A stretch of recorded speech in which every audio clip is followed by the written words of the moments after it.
Alira Dane arrived at the Vanguard Corps Academy on a cold morning, when the sun was still low behind the metal towers of the training complex. The air smelled of fuel, dust, and the faint hint of ozone from the shields that protected the grounds. Most new cadets walked with excitement or fear, but Alira moved quietly, slipping into the registration line almost unnoticed. She did not speak unless someone spoke to her first. She did not complain. She carried only a small bag, lighter than what anyone else brought. To most people around her, she was simply another face in a large group, but the Academy sensors noted something different.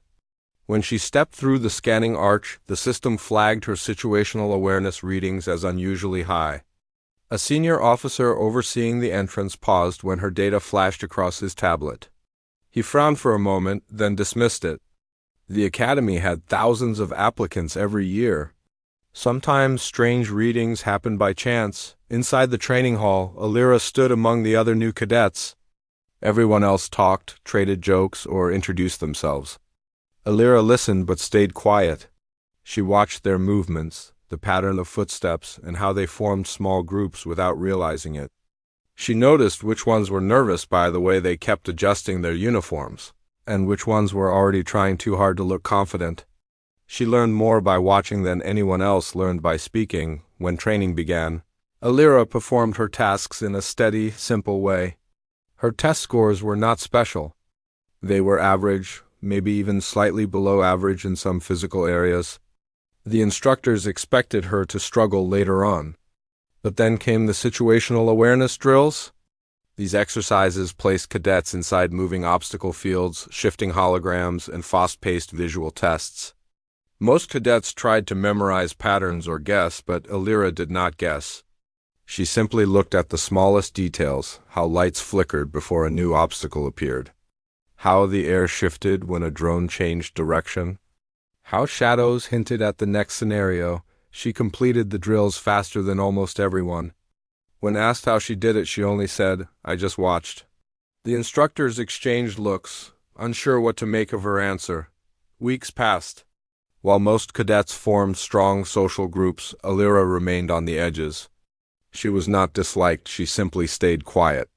She often studied alone, sitting near the far window where she could see the training grounds. When she walked across the yard, people rarely remembered seeing her. She blended into background spaces, moving in a gentle, calm rhythm. One morning, just before sunrise, the Academy launched a surprise full-scale simulation. No one was warned. Sirens blared across the campus. Dorm lights burst on.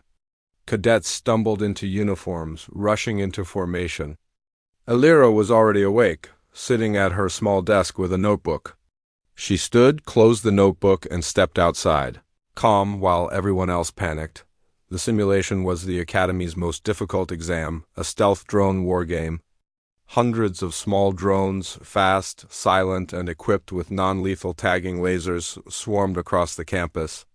Cadets had to move through open fields, avoid detection, and reach set checkpoints.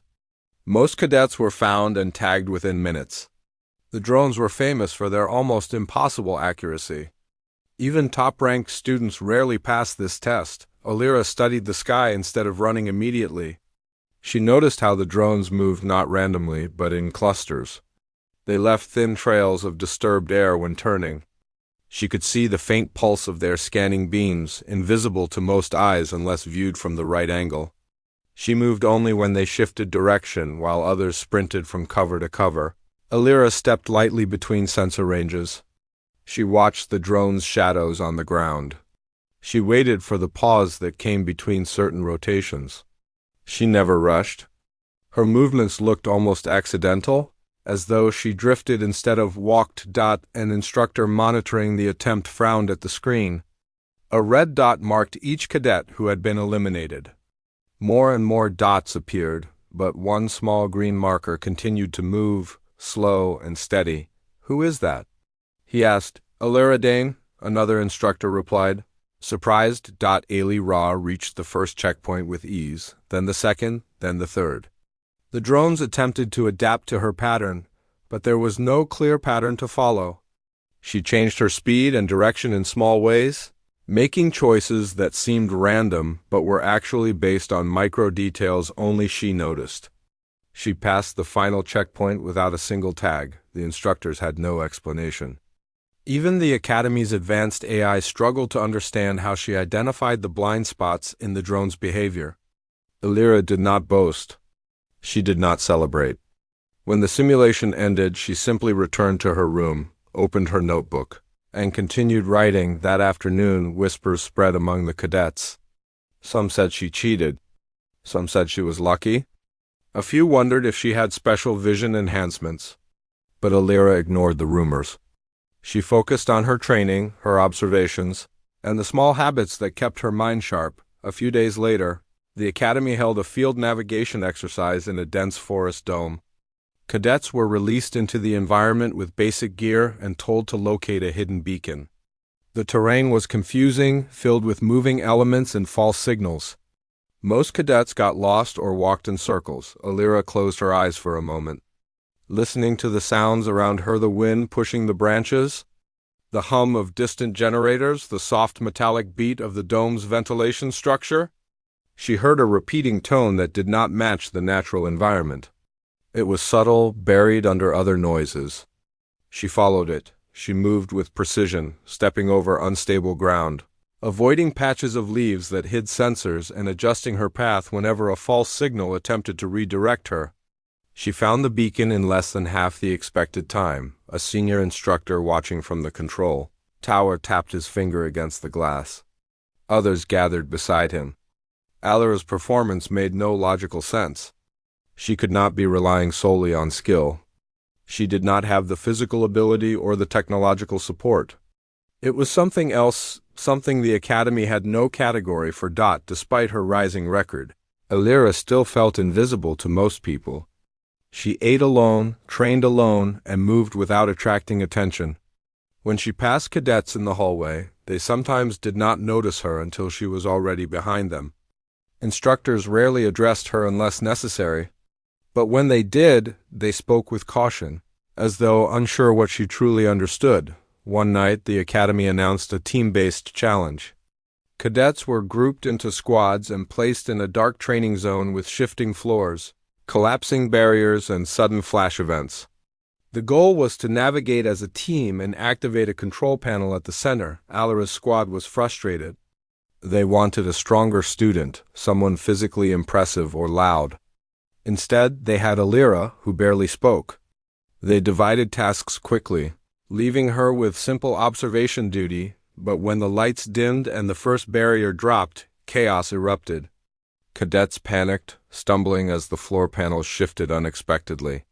The squad leader misread the map, leading the team into a dead end. Illyra noticed the ground vibration before the next collapse and shouted for them to move back, her voice sharp and clear for the first time. The team barely avoided falling into a trap. They stared at her, shocked. "How did you know?" The leader asked. "The vibration was wrong," Illyra said softly. After that moment, they listened. Illyra guided them through the rest of the zone, predicting which panels would fall, which walls would shift, and when the flash events would strike. They reached the control panel first out of all squads. Her teammates looked at her differently afterward, not with fear, but with respect. Still, Illyra stayed distant. She did not seek praise. Later that night, 2 instructors reviewed her performance data. Her pattern recognition ability was beyond typical human range. She detected microsignals that even trained analysts missed. One instructor suggested she might be suitable for recon unit placement someday, but then he shook his head. "She's quiet," he said.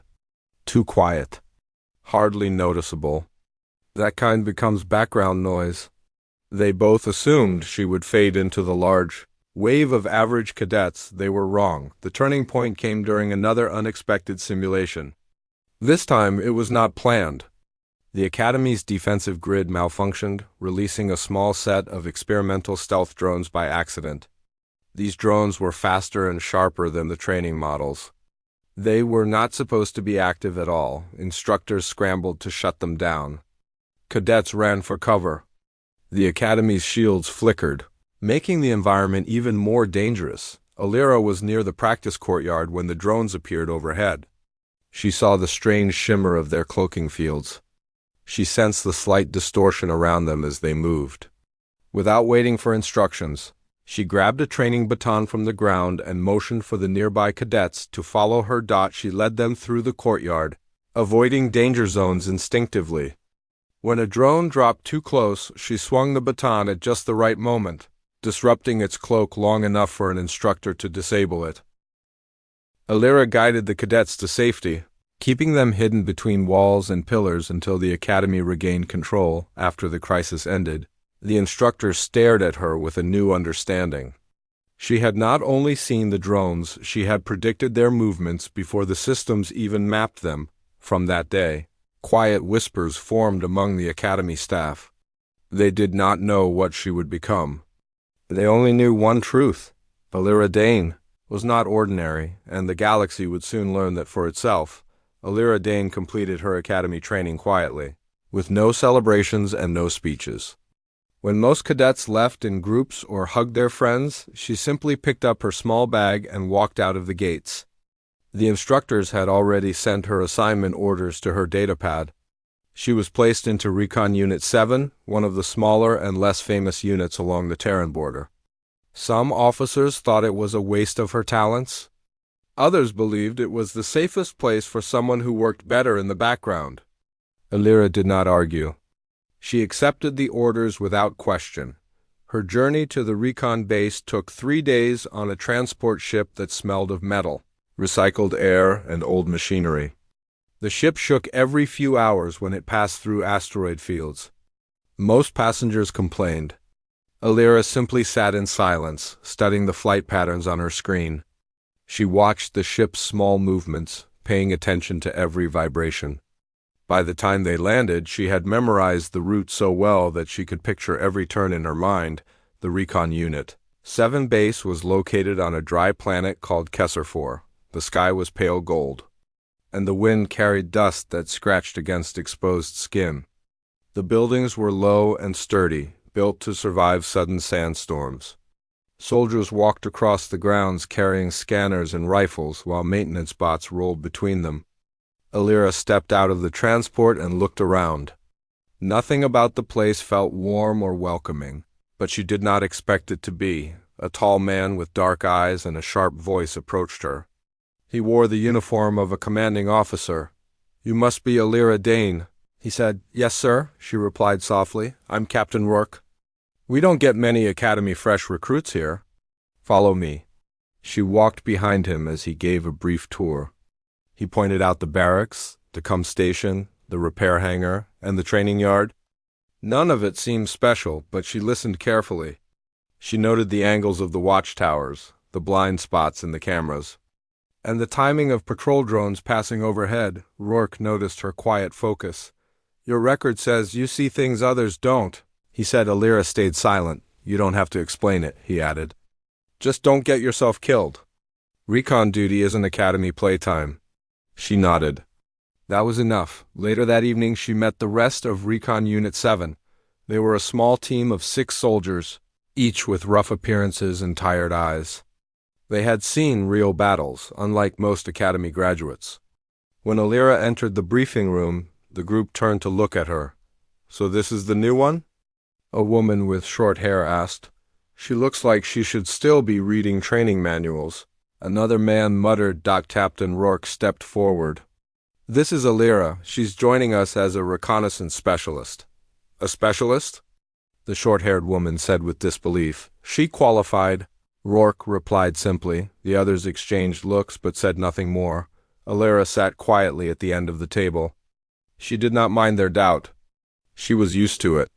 During the mission briefing, Rourke pulled up a holographic map of the border region. "We're being sent to check on a series of disappearances along the frontier," he said. "Small colonies going dark. No distress calls. No wreckage, nothing. High Command thinks it may involve the Jarathi Dominion." The room grew tense at the mention of the Jarathi. They were a hostile alien empire known for using advanced cloaking tech and brutal tactics. "We leave at dawn," Rourke said. "Pack light and be ready." The team dispersed.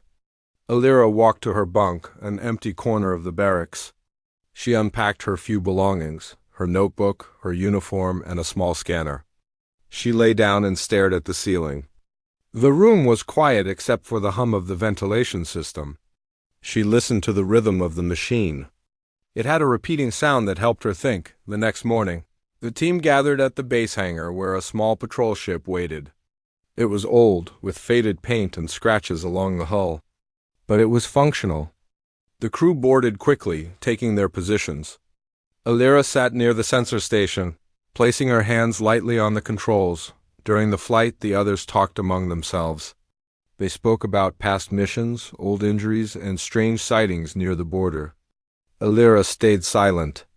She scanned the space around them, watching for energy shifts, distortion waves, or anything unusual. After several hours, the ship approached the first missing colony. From orbit, everything looked normal. Buildings stood in neat lines, lights flickered faintly, and landing pads were untouched. Strange, Rourke muttered. No damage? Do we land? One soldier asked. Not yet, Rourke said. I want scans first.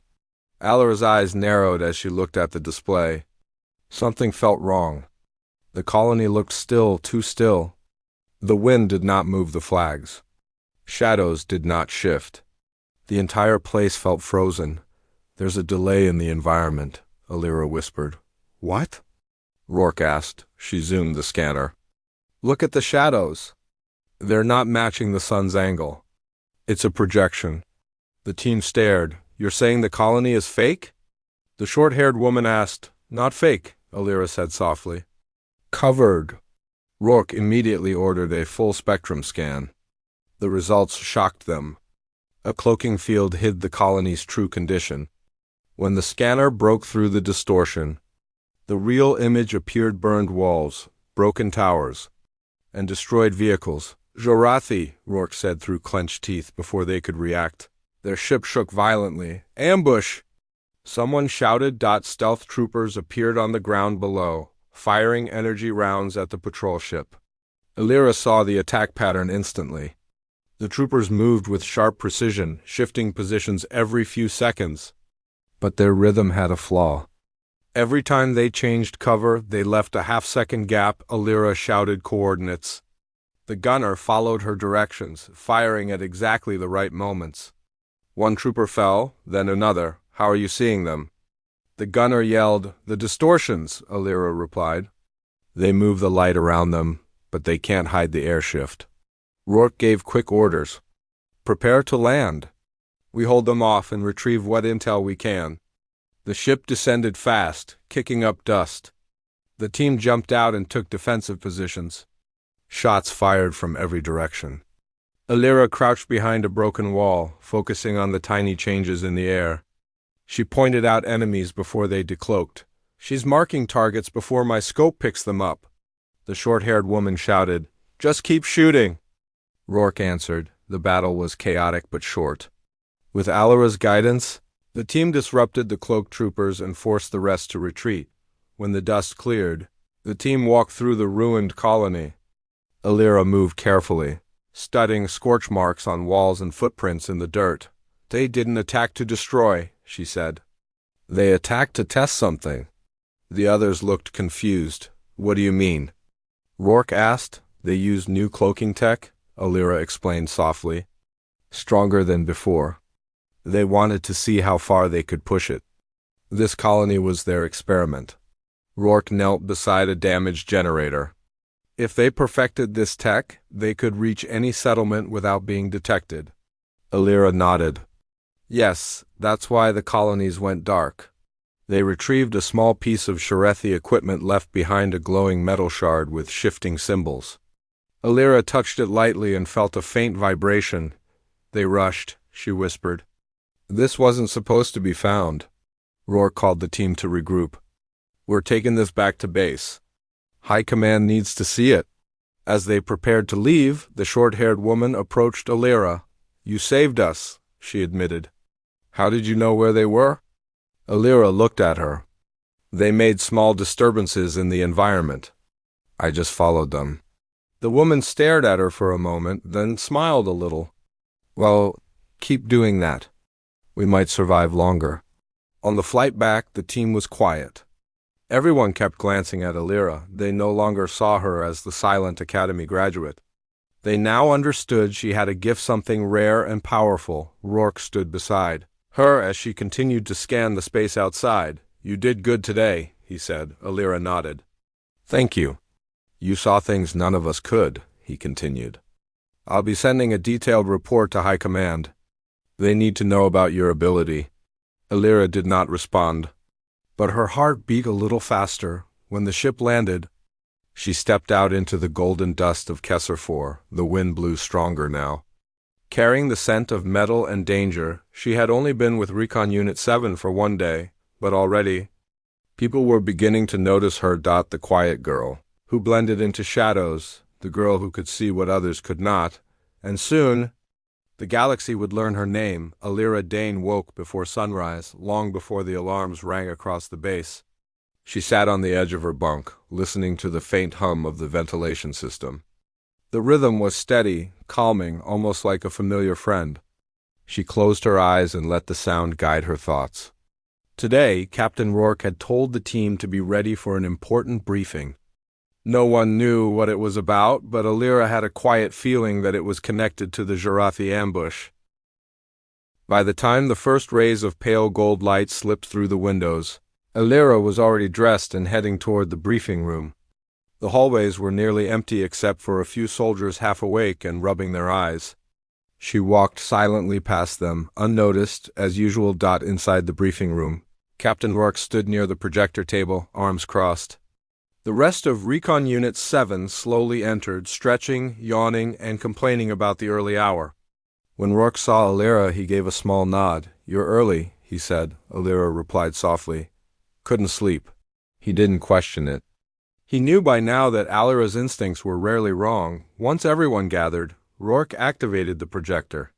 A holographic map appeared over the table, showing a narrow region of space shaped like a twisted ribbon. "This," he began, "is the Straylight sector. High Command is planning a covert mission there, and we've been chosen to lead it." The team stared.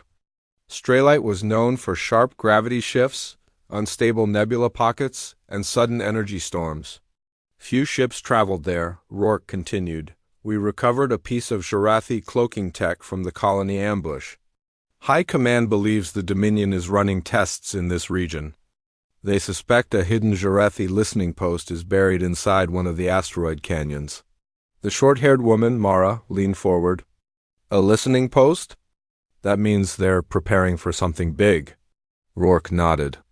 "Exactly. And our mission is simple. Get in, find the listening post, retrieve any data we can, and get out without being detected." A man named Torin frowned. "In Straylight? With those storms? That's suicide." Alira looked at the map. She zoomed onto the asteroid belt, watching the faint energy patterns swirling around the stones. Her eyes sharpened. "It's hidden in the canyon cluster," she said quietly. Everyone turned to her. Rourke raised an eyebrow. "You see something?" Alira pointed at the faint waves. "The energy storms there don't follow natural patterns. Something is interrupting them." The room fell silent. They all stared at the projection. Even though the interference was extremely subtle, Alira saw the shifts instantly. Rourke exhaled slowly. "Then that's our target." Preparations began. The team packed equipment, checked weapons, and loaded the ship. Alira reviewed sensor logs again and again until she memorized the patterns. The others noticed her focus but didn't interrupt. They had learned that when Alira worked like this, something important was always coming. Within the hour, they boarded their patrol ship and lifted off. The engines hummed as they pushed through the golden sky of Kessler 4. Alira sat near the sensor controls, adjusting the frequency range. She felt a faint tension in the air, like a quiet warning. The journey to Straylight was rough. The closer they came, the more the ship shook. Green and blue light from unstable nebula threads flashed across the windows. Torin gripped his seat. "This place feels cursed," he muttered. Mara smirked. "Just try not to throw up." But Alira wasn't afraid. She watched the shifting light outside with calm eyes, reading the distortions like a book. Every color change told her something. Every echo ripple gave her direction. When the ship entered the asteroid belt, Rourke slowed the engines. "All right," he said. Eyes open. They could be anywhere. Alira leaned closer to the scanner. The readings were blurry, drowned in static from the storms. But she could still detect small signals smaller than the others would ever notice. "There," she whispered. Rourke turned. "What do you see?" She touched the screen, pointing at a faint vibration deep inside the canyon region. A repeating pulse. "Not natural. It's too steady." Rourke squinted. "Can you trace it?" Alira closed her eyes for a moment and listened. She let the hum of the ship blend with the strange pulse. When she opened her eyes again, she nodded. "I can guide us." Rourke trusted her without hesitation. "Follow her directions?" The ship moved slowly, weaving through tight spaces between giant rocks. Sparks flashed when debris brushed against the shields. Torin muttered curses under his breath, gripping the controls tightly. Hours later, the canyon finally opened into a hidden valley made of black stone. Even through the storms, the structure was visible, a large metallic station built into the canyon wall. "A listening post?" Mara whispered. Rourke stared. "They built it right into the rock." Alira studied the way the light bent around the structure. "The cloak isn't complete yet. They're testing the final layer." Rourke took a deep breath. "All right, team. We land behind that ridge. No loud movements, no unnecessary noise. We get what we came for and leave." The ship descended into a shadowed corner of the canyon. They disembarked quietly, gripping their gear. The air smelled like charged metal, and the sound of storm winds echoed between the walls. Alira walked at the front, scanning the environment. Every few seconds she stopped and motioned for the team to wait. "What is it?" Mara whispered. "Sensor sweeps," Alira replied. "They rotate every 12 seconds. The team waited until Alira signaled again, then moved forward. Her timing was perfect. Every time they crossed into open space, the sweeps passed above their heads just after they slipped behind cover. "How does she keep doing that?" Torin whispered. Mara shrugged. "Don't question it. Just follow her." They reached a side entrance. Alira placed her hand on the door panel. She closed her eyes and listened to the internal vibrations. Then she pressed two small sections of the wall. The door opened. Rourke blinked. "How did you—" "The lock pattern was loose," Alira said simply. "Inside, the station was dim and quiet." Blue lights flickered along the floor. They moved through narrow hallways until they reached a control chamber filled with Jarathi consoles. Torin began downloading data while Rourke and Mara guarded the entrance. Alira walked toward a dark device resting in the center of the room. It looked like a small cube, glowing with shifting symbols. Another pulse vibrated through the air. Alira froze. "It's a signal node," she whispered. "It's connected to the cloak?" The pulse grew louder, almost rhythmic. Alira felt her skin prickle. "It's going to activate," she realized. "What does that mean?" Mara asked. "It will trap us here," Alira said. "And alert the Dominion," Torin swore. "We need more time to download the data." Alira stepped closer to the cube. The symbols shifted rapidly, like they were preparing for something. She reached out and placed her hand near it, feeling the energy. Rourke shouted, "Alira, don't," but she had already begun working. She moved her fingers slowly, pressing invisible nodes in the air. It looked like she was guessing, but she wasn't. She was following the rhythm. The strange pulse that vibrated through the station. The others watched in stunned silence. The cube symbol slowed. Then they stopped. The pulse vanished. Alira stepped back. "The cloak is frozen. They won't sense us now." Torin's eyes were wide. "How did you do that?" Alira shrugged. "It was just listening." Rourke placed a hand on her shoulder. "We never would have made it this far without you." Before Alira could respond, alarms blared. Mara cursed. "They know we're here." "No," Alira said calmly. "That's internal. We triggered a proximity alert, not a security one." Rourke stiffened. "Meaning?" "They're returning from patrol," Alira said. "We need to move now." The team grabbed the downloaded data and rushed out. The station shook as ships arrived outside. Alira led them through side corridors, avoiding the main halls where Jarathi soldiers were gathering. At one point, they reached a crossing hallway. Alira held up her hand. Wait. Footsteps echoed nearby, heavy, rhythmic, getting closer. Mara whispered, We're cornered. Alira shook her head. She pointed at the ceiling. Vent shaft. 3 meters up. Torin stared. How do you even see that? Alira simply moved. She found the handholds, climbed silently, and pushed open the shaft. The others followed clumsily.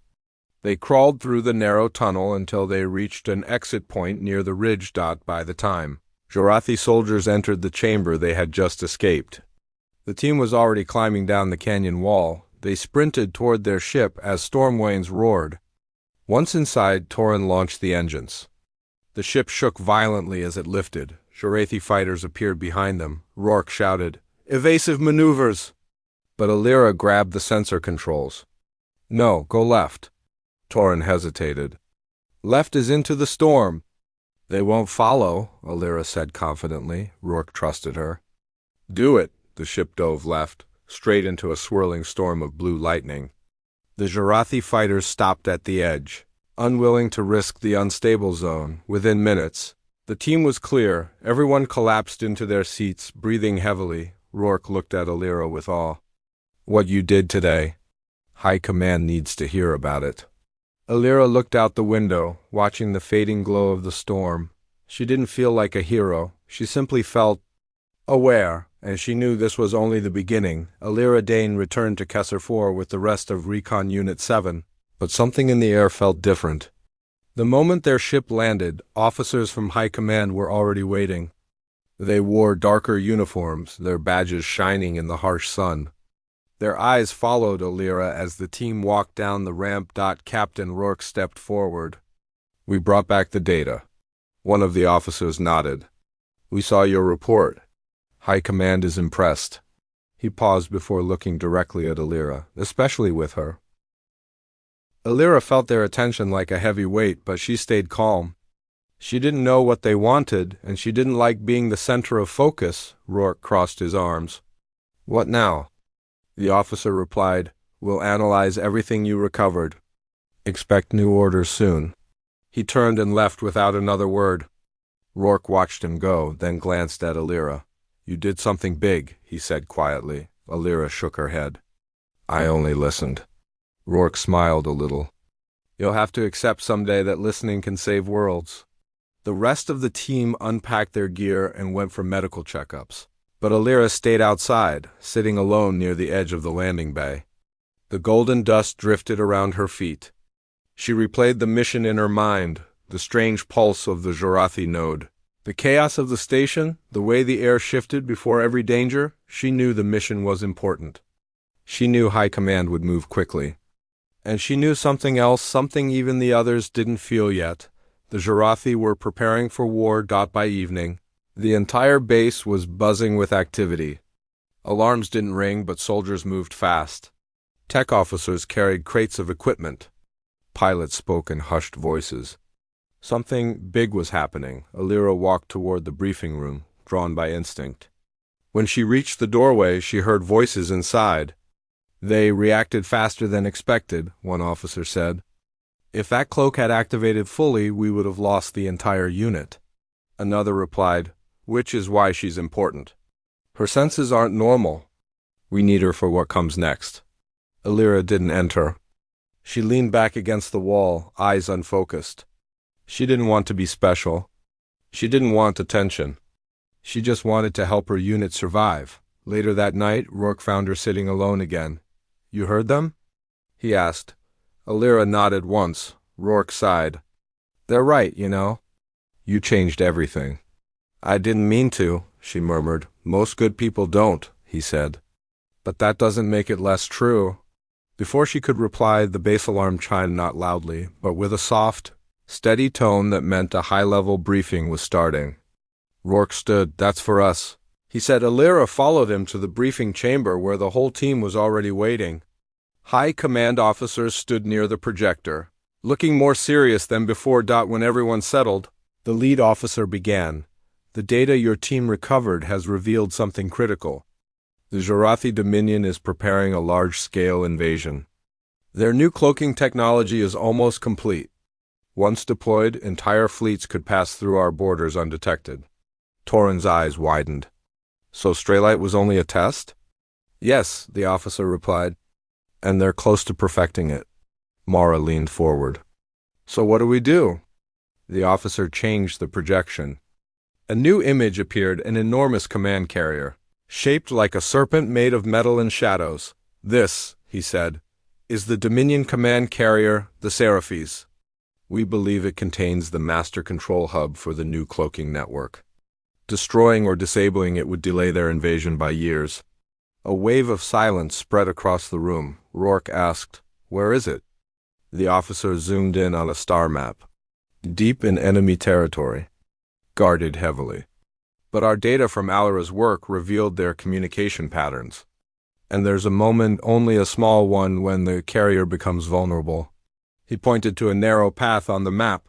A patrol window opens every 47 hours. A ship could slip in if it predicted the exact Sharathi warp-fold patterns. The team stared. Rourke said, "And you want us to find that pattern?" "No," the officer replied. "We want her to." All eyes turned to Alira. She instinctively stepped back. I don't know if I can." "You already have," the officer said. "You recognize stealth patterns our best analysts couldn't. You saw distortions we didn't detect. If anyone can predict the carrier's warp-fold route, it's you." Alira looked at the map. She saw nothing at first, but then she breathed slowly. She let her eyes relax. She watched the small waves on the projection, the faint flickers of energy, the timing between the pulses. Her heartbeat slowed. She was listening. "There," she whispered. Rourke stepped closer. "You see it?" Alira nodded. "They move in cycles. 8 long folds, 2 short, then a pause. The weak point is right after the second short fold." The officers exchanged stunned glances. "She found it in seconds," one whispered. Alira stepped back. "But it won't be open for long." "Then we move quickly," the officer said. "We need to plan an interception mission. Your team will lead it." Torin groaned. "Us against a command carrier?" "Not to destroy it," the officer explained. "To disable the control hub. Once the hub is down, the cloak fails." Mara exhaled slowly. "Still sounds like suicide." Rourke nodded. "But necessary." The team looked at Alira. She lowered her eyes. She didn't feel brave. She felt small, like a single whisper against a storm. But she also knew that if she didn't help, thousands could die. "I'll guide us," she said softly. The next days were filled with preparation. Engineers modified the patrol ship, improving the stealth plating and tuning the engines for silent maneuvers. The team practiced infiltration drills in the training dome, following Alara's guidance. She watched how they moved and pointed out mistakes. "Walk slower there," she told Mara. "The floor vibrates differently." "Shift left," she told Torin. "That angle is a blind spot." Every correction she made was strange but accurate. The team trusted her completely. One evening, Rourke found her staring at the sky again. "You're quiet," he said. Alira nodded. "The galaxy feels loud." Rourke sat beside her. "You know, High Command is already calling you something?" Alira blinked. "What? They call you the quiet signal?" Rourke said with a small smile. "Because you move silently, but every time you appear, everything changes." Alira looked down at her hands. "I don't want a name." "You don't get to choose," Rourke replied gently. "Names are earned, not taken." The night passed slowly. When dawn came, the alarms rang, signaling mission launch. The team gathered at the hangar. The ship hummed, ready to fly. Rourke stood at the ramp. "Everyone ready?" Torin nodded. Mara tightened her gloves. The others checked their gear. Then all eyes turned to Alira. She took a quiet breath and stepped forward. "I'm ready," she said. They boarded the ship and lifted off. The engines hummed beneath them. Alira sat at the sensor station, eyes calm and focused. Rourke watched her.